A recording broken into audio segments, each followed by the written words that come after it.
is not over, because we have a country to save. In the next 2 months, millions of voters in over 20 states will have their say.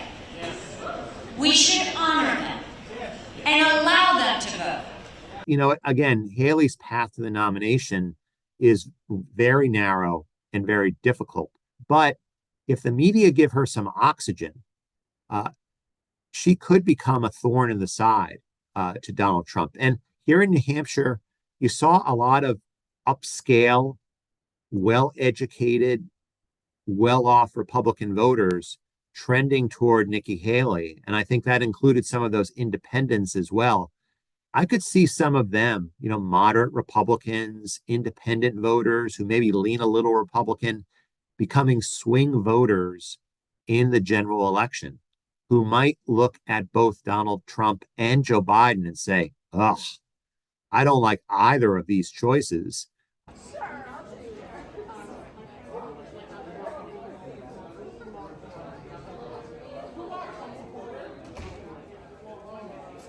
Republican voters, when all is said and done, determine the Republican nominee. If it were close, like a 50-50 Republican split, that's when Haley's help, her boost among independent voters could really help.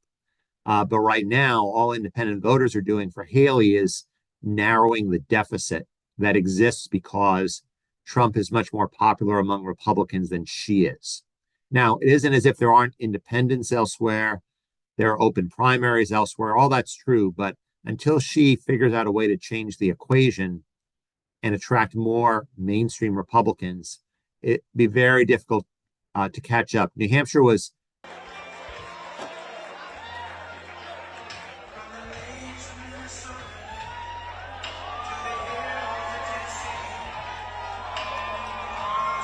And just a little note to Nikki. She's not going to win. She's not going to win. But if she did, she would be under investigation by those people in 15 minutes. And I could tell you 5 reasons why already.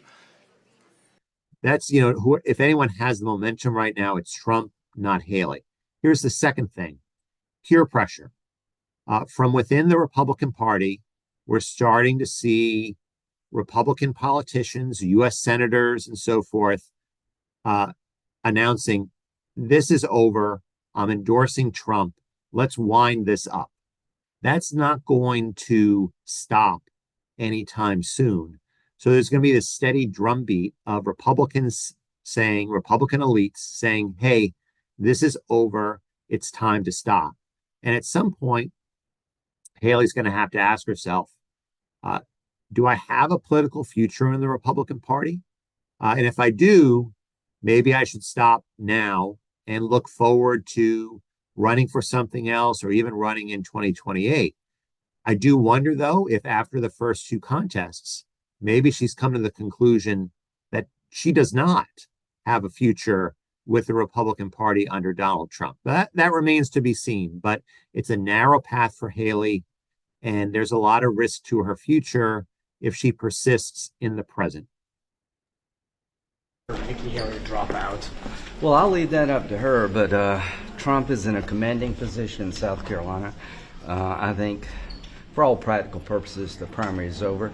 She's done better than anybody in the history of South Carolina. She has a lot to be proud of, but her assessment last night of President Trump, I don't think will be widely shared in South Carolina. Because she says he's not fit to be president. Yeah, well, I think South Carolinians will have a different view of that, and in a few weeks they will speak. So my advice to the party is, let's try to unite sooner rather than later. It's going to be a challenge beating an incumbent president, but sooner we can get behind Trump, the better for the 2024 cycle. What about just his weakness among